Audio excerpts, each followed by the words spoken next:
रुक कर लेते हैं सियासी खबर का, जहां कांग्रेस में एक बार फिर नाराजगी का दौर शुरू हो चुका है। अरुणोदय चौबे के बाद अब हेमंत कटारे की नाराजगी सामने आई है। पूर्व विधायक हेमंत कटारे ने ट्वीट कर लिखा है कि मेरे सुझाव की अनदेखी से मैं दुखी हूं। वहीं आपको बता दें कि अरुणोदय चौबे के इस्तीफे पर कमलनाथ ने भी बयान दिया। पीसीसी चीफ ने कहा कि अरुणोदय चौबे पर 307 का मामला दर्ज कराया गया था, उन्हें इस्तीफा देने के लिए मजबूर किया गया है। हम उन्हें पहले ही पार्टी से निष्कासित कर चुके थे। शुक्रवार को पूर्व विधायक अरुणोदय चौबे ने कांग्रेस से इस्तीफा दिया था, जिसके बाद पीसीसी चीफ ने इस पर अपनी बात रखी। और इस बीच अब आप देखिए, हेमंत कटारे ने भी ट्वीट के माध्यम से नाराजगी जाहिर की है।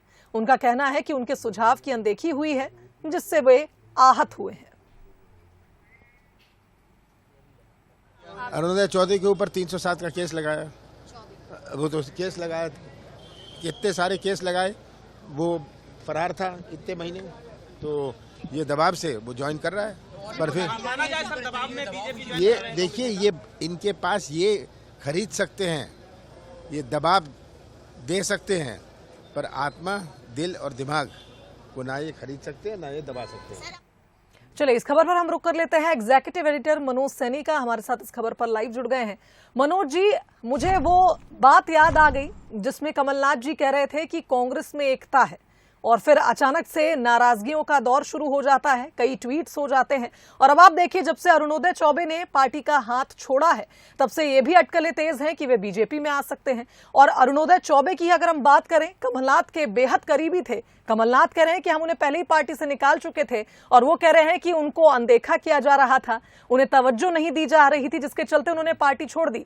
हेमंत कटारे भी अब उस लाइन में नजर आ रहे हैं जहां उन्होंने ट्वीट के माध्यम से कहा कि उनके सुझाव को नहीं माना गया, तो उनको दुख हुआ।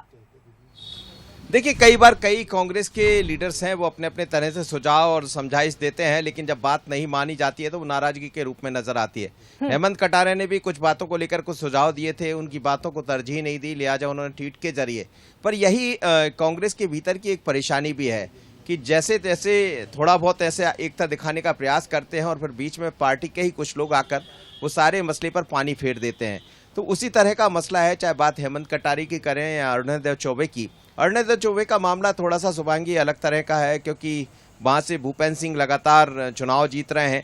पहले एक बार उन्हीं से हार का सामना करना पड़ा था भूपेंद्र सिंह को अरुणोदय चौबे से, लेकिन वहां जिस तरह से अभी हाल में जो नगर पालिका के चुनाव होने जा रहे हैं, तो करीब 22 से ज्यादा पार्षद निर्विरोध चुने गए, जैसा भूपेंद्र सिंह जी का दावा है। तो वहां कांग्रेस की स्थिति ही खत्म हो गई, कोई लड़ने को तैयार नहीं है चुनाव मैदान में। और वो कहते हैं कि शायद इसकी वजह विकास है, पर कई तरह के आरोप प्रत्यारोप जरूर इसमें चलते रहे।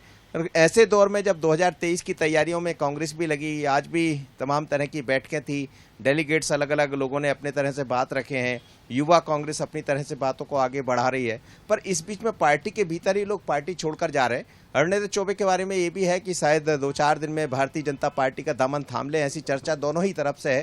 कांग्रेस ने, कमलनाथ जी ने भी कह दिया है, और दूसरी तरफ पर जैसा कमलनाथ का एक बयान बड़ा अलग तरह का भी था, अभी मैं सुन रहा था, जिसमें उन्होंने कहा कि भले भारतीय जनता पार्टी दिखावे के लिए कुछ भी कर ले, लेकिन दिल और दिमाग जो लोगों का है वो कांग्रेस के प्रति है, और वो दिल से कभी अलग नहीं हो सकते। तो दिल से अलग नहीं हो सकते तो क्या ये माना जाए कि भले वहां चले जाए वो पार्टी को सपोर्ट करेंगे?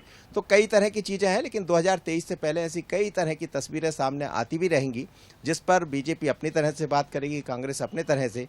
पर इतना जरूर है कि कांग्रेस में जाने का सिलसिला लगा है, चाहे बात गोवा की करें या मध्य प्रदेश की। बिल्कुल सही कहा आपने मनोज जी। जिस तरह से हमने देखा, कांग्रेस में नाराजगी जाहिर करने का जो पैटर्न है, ज्यादातर एक जैसा ही रहता है, चाहे वो कई कार्यकर्ता हो या फिर कोई पूर्व सांसद हो या पूर्व विधायक हो। और एक बार फिर नाराजगी जाहिर की गई, यानी ये मैसेज कांग्रेस भले दे दे कि एकता है, कांग्रेस एक है, लेकिन कहीं ना कहीं लोगों की नाराजगी भी सामने आती है, और उससे कहीं ना कहीं कांग्रेस पर फिर सवाल खड़े होते हैं। फिलहाल बहुत धन्यवाद आपका तमाम बातचीत के लिए।